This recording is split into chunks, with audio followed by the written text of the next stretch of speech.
And a new twist in a high-profile lawsuit accuses rapper Jay-Z of raping a 13-year-old girl in 2000 alongside Sean Diddy Combs. The lawsuit, originally filed in October, was refiled today to include Jay-Z as a defendant. The anonymous accuser claims the assault occurred at an MTV Video Music Awards after-party. Jay-Z has denied the allegations in a statement on Roc Nation's Instagram, calling the accusations heinous and urging a criminal complaint be filed instead of a civil one.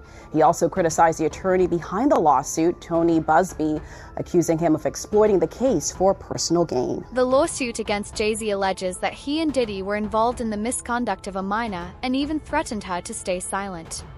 This case highlights Jay-Z's long-standing connection to Diddy and suggests that more accusations could surface as other individuals come forward. In response, Jay-Z is reportedly taking legal action to push back, filing multiple lawsuits against both the lawyer handling the case and the alleged victims. People at risk, often mentioned online, was Jay-Z, real name Sean Carter, who came up in the New York rap scene alongside Sean Combs. And just a few days ago, Texas attorney Tony Busby made it official. He filed an amended complaint on behalf of a Jane Doe who says that she was raped by Combs and Carter when she was just 13 years old, that this happened at a VMA's after party back in 2000. Now, the original complaint mentioned Celebrity A and Celebrity B, a man and woman, as being present for and even Celebrity A participating in the alleged assault. Well, now Celebrity A has been identified as Jay-Z, who has adamantly denied anything like that ever happening. He is very, very clear on that. In fact, he has accused Tony Busby of extortion, saying that Busby's attempts to get celebrities to pay out huge sums of money in exchange for not being named in civil lawsuits with what he claims are false allegations amounts to blackmail. In fact, Jay-Z is believed to be the John Doe who just recently filed a lawsuit against Tony Busby anonymously, claiming extortion and intentional infliction of emotional distress. The lawsuit includes serious allegations against Jay-Z and Diddy, claiming they took advantage of a minor while other celebrities stood by and laughed. These accusations align with similar reports from other individuals, suggesting a troubling pattern. It is also alleged that Jay-Z and Diddy would give drug drinks to minors and target them once they were unconscious, with claims that their security staff was sometimes involved in restraining the victims. Busby say about Jay-Z, the artist, the businessman? Well, the complaint begins, defendant Sean Combs, along with his longtime friend and collaborator Sean Carter, drugged and raped a 13-year-old girl at an after-party following the 2000 Video Music Awards. Another celebrity stood by and watched as Combs and Carter took turns assaulting the minor. Many others were present at the after-party but did nothing to stop the assault. Combs had been allowed for years to conduct himself in this manner without any consequences. He believes he is above the law. He is not. His close friend Sean Carter has been with Combs during many such instances described herein. Both perpetrators must face justice. So that seems to suggest that Sean Carter, Jay-Z, was not only present or participated in this alleged, what is essentially a crime, but for other instances. And that's really interesting. That's why I bring up this idea of, could he be hit with more lawsuits if you take these allegations as true? Now, the complaint goes on to say, Combs and Carter were not simply occasional collaborators in the music industry. The two men developed a close friendship that has been well documented from the late 1990s to the present. Together, they attended countless music industry events, events for each other's business ventures, parties, and after-parties. Indeed, the two are apparently so close that Combs stated in 2023 that Carter is the only person, other than Combs' mother, who is allowed to call him by his legal first name of Sean. In 2000, near the height of their fame, power, and influence, Combs and Carter attended the 2000 Video Music Awards in New York City. Afterwards, Combs hosted an after-party for many of the most famous celebrities in the music and entertainment industries, including Carter, which is where the events alleged in this complaint occurred. I should also say that Busby also used this complaint to address an alleged harassment campaign that he claims Jay-Z started after Busby reached out about his involvement in the suit. The complaint reads, Carter was identified in plaintiff's original complaint as Celebrity A. Prior to the filing of this amended complaint, Carter received a letter from plaintiff's counsel requesting a mediation to resolve this matter. Upon present information and belief, Jay-Z responded to said letter by not only filing an utterly frivolous lawsuit, the one that I mentioned before, but by also orchestrating a conspiracy of harassment, bullying, and intimidation against plaintiffs' lawyers, their families, employees, and former associates in an attempt to silence plaintiff from naming Jay-Z herein. This effort was meant to scare plaintiff and to discredit her counsel. That effort failed. Indeed, plaintiff chose to file this amendment as a result of the egregious conduct perpetuated by Carter. Hours after the lawsuit was filed against Jay-Z, he responded on Roc Nation's official Instagram account, denying all allegations. He called the claims a blackmail attempt and stated that he had no connection to Diddy or the alleged crimes. Despite his past friendship with Diddy and attending many of his private parties, Jay-Z has remained silent on the accusations against Diddy. Interestingly, while he has filed legal action against the accuser and her lawyer, he has not directly addressed the victim or her specific allegations.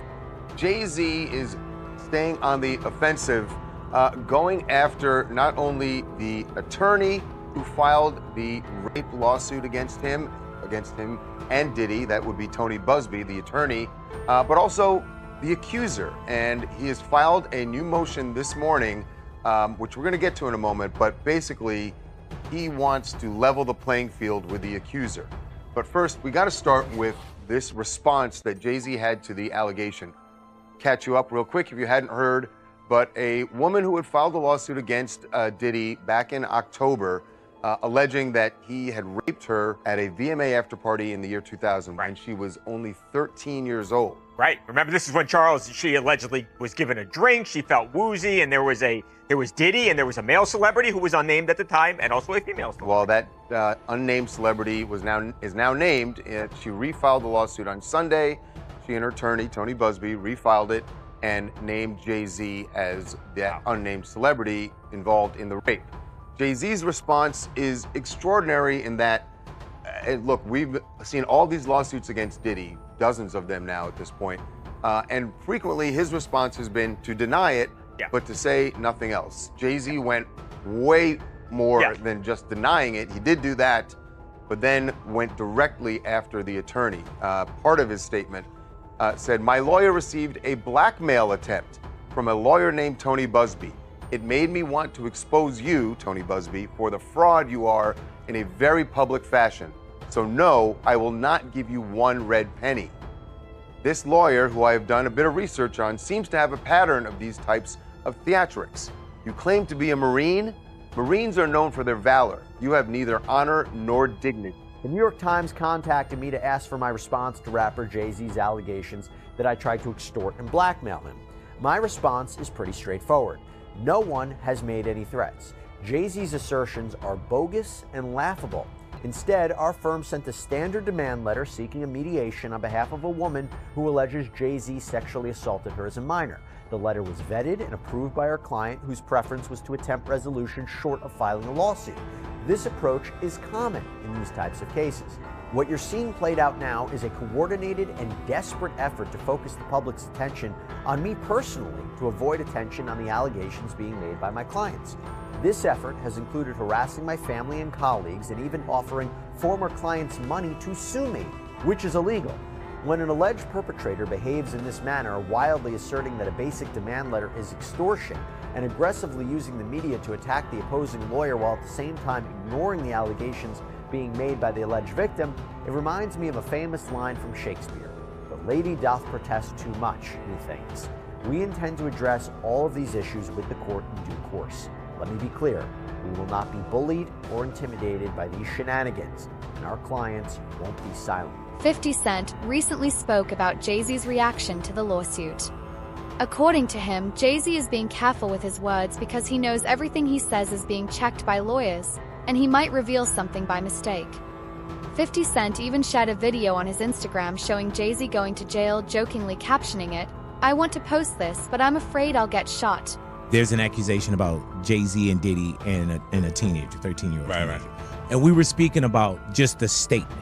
Right. The statement, you were saying you felt like that was calculated. That was, that the statement is something from, you can tell it's written by a lawyer. Because there's a point where it kind of gets aggressive. He says, you're going to find out. Like, how I'll handle this. Like, and that's an attorney want to be combative with another attorney. That's not like a publicist would say those things. This is on your. Put that up. Yeah, this is on. 50? Yeah, it says, I don't know what's going on, but are we still going to have the Super Bowl? I'm just asking for a friend. Yeah, I'm asking for Kendrick. You know, I'm just trying to figure out if we're still doing everything the way. Because look, they will fall back, but they like the NFL, they won't necessarily be associated to that. Right. Why do you not insert yourself, but you're on top of every topic, right? Yeah. I'm just watching. I'm participating. I'm being part of culture. I'm just telling my opinion. Right. Look, because you're part of the culture. Like I can't say anything now. I'm out of it. I'm like I'm going to Dre's studio and just sit with Dre alone. Right. And then maybe I stay out of trouble. Nah.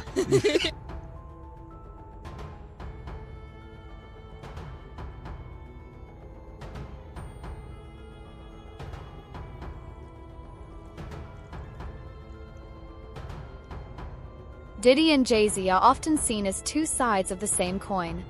Jay-Z's claim that he didn't know about Diddy's private parties or wasn't involved is hard to believe, especially since sources close to both of them have repeatedly said otherwise. Interestingly, some reports suggest that the reason Jay-Z is facing a lawsuit now is because Diddy allegedly exposed him. Diddy always been the type of individual that wanted to have ups on the next person no matter what they was doing. He did the stuff to Ja Rule so he could go after Jay-Z. They not gonna come out and speak on nothing that has anything to do with them, and they praying that they not on the tape doing crazy stuff, being oiled up in the whole 9 yards. Until the feds say, hey, yo, listen here. Hey, buddy, we got you on this tape, and the girl looked like she was pretty young. We're not gonna show it, but we need you to come and testify against Brother Love. That's when they're gonna start talking. And they're not gonna be talking in his favor. 250 cameras all over the house? Somebody got caught stealing a cookie out the cookie jar. When you that powerful, you didn't get that powerful without having 1 or 2 or maybe 3 ups on somebody. Diddy used to hate Jay-Z. He hated Jay-Z enough when he was trying to get Ja Rule to go at Jay-Z. This is back in the early 2000s. And one day, Ashler, Kushner, Diddy, and myself went to a Nets game and we met Jay-Z. I've never been a Jay-Z fan, like some of his music, the whole 9 yards. But when we went over to the, I think that was Prudential Center in Newark, and him and Puff met up, it was strange to me. Because I remember what Puff was trying to do. And then both of them, they was talking about something amongst each other, amongst all of us, and laughing and joking with each other. Then over the years, I see them giving garden parties. You understand what I'm saying? You could tell that the people in power had gave that reign to Diddy, and Jay was next in line. So to separate him, when in fact, they may be two of the same, but because Jay-Z is low-key, that low-key sneaky shit, and Diddy is, and was, rambunctious, just out with it. It don't mean that they're not two of the same. Both the lawyer and the victim speaking out against Jay-Z are reportedly in danger. While Jay-Z may seem harmless, several figures, including Big Homie CC, Jaguar Wright, Gandeal, and 50 Cent, have claimed that he is even more dangerous than Diddy. According to these sources, while Diddy relies on others to handle his business, Jay-Z isn't afraid to take action himself. In December 1999, Jay-Z was involved in a high-profile case where he was accused of stabbing music executive Lance UN Rivera at the Kit Kat Club in New York City.